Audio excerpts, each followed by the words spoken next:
வயசு குழந்தையிலேருந்து 80 வயசு பெரியவங்க வரைக்கும் சொல்கிற வார்த்தை என்ன அப்படின்னா, ஸ்ட்ரெஸ்ஸாக இருக்கேன். ஸ்ட்ரெஸ்ஸாக என்ன, மன அழுத்தம் அப்படிங்கிறத நம்ம உடம்புல நடக்கிற ஒரு ரியாக்ஷன். நமக்கு பிடிக்காத விஷயங்கள், இல்லை நம்ம பயப்படுற விஷயங்கள், இல்லை நம்ம எதாவது அச்சீவ் பண்ணணும், ஐயோ அது நடக்காமல் போயிடுமோன்னு இந்த ஒரு ஒரி பண்ணுறப்ப நம்ம பாடியில் நடக்கிற விஷயந்தான் ஸ்ட்ரெஸ்ஸு.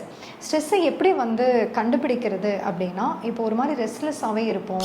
அது ஒரு விஷயத்தை பற்றி யோசிச்சுட்டே இருப்போம். தூக்கம் வராது.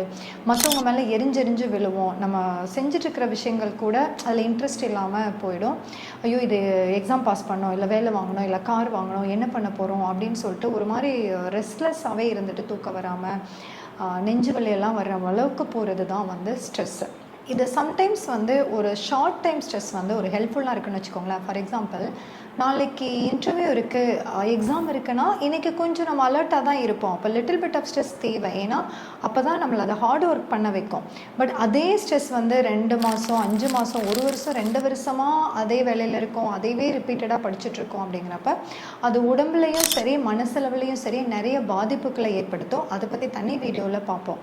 அப்போ அது நல்லது கிடையாது. அதை சரி பண்ணிக்கணும். இப்போ இந்த ஸ்ட்ரெஸ் எதனால் வருது அப்படின்னு கேட்டால், ஏற்கனவே சொன்ன மாதிரி இப்போ ஒரு எக்ஸாம் இருந்தால் ஸ்ட்ரெஸ் வரும், இல்லை இந்த வேலை வாங்கணும், இல்லை இவ்வளோ சம்பாதிக்கணும், கார் வாங்கணும், வீடு கட்டணும், இல்லை ரிலேஷன்ஷிப்பில் ப்ராப்ளம் இருந்துச்சுன்னா வரும், இல்லை நம்மளை அறியாமல் ஏதாவது ஒரு ஆக்சிடெண்ட் ஆகிடுச்சு, பணம் மிஸ் ஆகிடுச்சுன்னா இந்த மாதிரி ஸ்ட்ரெஸ்ஸாக ஃபீல் பண்ணுவோம்.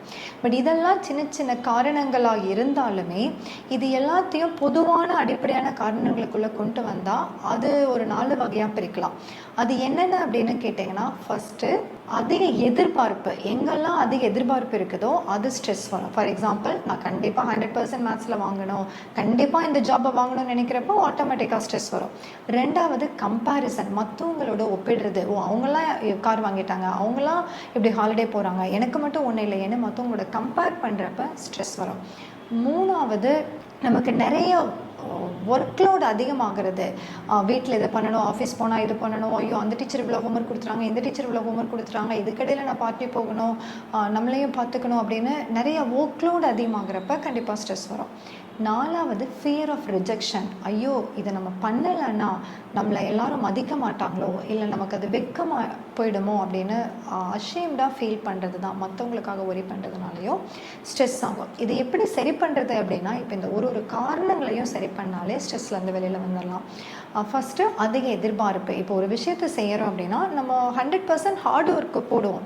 பட் அது ஒருவேளை கிடைக்கலன்னா, இப்போ மார்க் வாங்குறதோ, ஒரு ஜாப் கிடைக்கிறதோ, காம்படிட்டிவ் எக்ஸாமில் பாஸ் பண்ணுறதோ, இல்லை ரிலேஷன்ஷிப் சக்ஸஸ் ஆகுறதோ கிடைக்கலன்னா இட்ஸ் ஓகே. 1% சான்ஸ் கிடைக்கலன்னா நான் பிளான் பி வச்சுட்டு இதை ட்ரை பண்ண போகிறேன்னு ப்ரிப்பேர்ட் ஆகிட்டோம்னா ஸ்ட்ரெஸ்ஸை குறைக்கலாம்.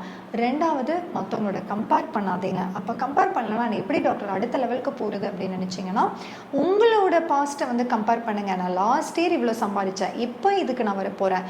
லாஸ்ட் எக்ஸாமில் நான் இவ்வளோ 350 வாங்கினேன், அப்போ இப்போ நான் 370 வாங்குறேன்னு எய்ம் பண்ணுங்கள். 350லேருந்து உடனே 480 வாங்கணும்னு எதிர்பார்த்தீங்கன்னா கண்டிப்பாக அது ஸ்ட்ரெஸ்ஸில் தான் போய் முடியும். ஸோ நமக்கு தகுந்த லெவலில் ஸ்டெப் பை ஸ்டெப்பாக ஸ்லோவாக நம்ம எய்ம் பண்ணிவிட்டு அதுக்கு தகுந்த மாதிரி போகணும். 3வது, இப்போ ஒர்க்லோட் அதிகமாக இருக்கிறப்ப நம்ம சில சமயங்களில் என்னால் முடியாது அப்படின்னு சொல்கிறதுக்கு தயங்குறோம். ஸோ தயவு செஞ்சு நோ சொல்லி பழங்க. உங்களுக்கு அது ஒர்க்லோட் அதிகமாக இருக்குது, 6 மணி வரைக்கும் வேலை செய்கிறீங்க, அது ஓகே. 8 மணி வரைக்கும் வேலை செய்ய சொல்கிறாங்களா, எனக்கு அது ஒரு நாள் பண்ணலாம், டெய்லியும் பண்ணுறோன்னா கண்டிப்பாக அது உங்களுக்கு ஸ்ட்ரெஸ்ஸை தருது. வீட்டில் இருக்கிற வேலையை பார்க்க முடியலைன்னா அந்த வேலையை குறைச்சிக்கோங்க. 4வது, ஃபியர் ஆஃப் ரிஜெக்ஷன். இப்போ அதில் நம்மளை யார் என்ன நினச்சிருவோம் அதை பற்றி கவலைப்படாதீங்க. உங்களுக்கு நீங்கள் ப்ரூவ் பண்ணிங்கன்னா போதும், அடுத்த லெவல் போனீங்களா போதும். மற்றவங்களுக்காக ப்ரூவ் பண்ண வேண்டிய அவசியம் கிடையாது. அஷேம்டாக நினச்சிட்டு போகிறாங்க, அது அவங்களோட ப்ராப்ளம்.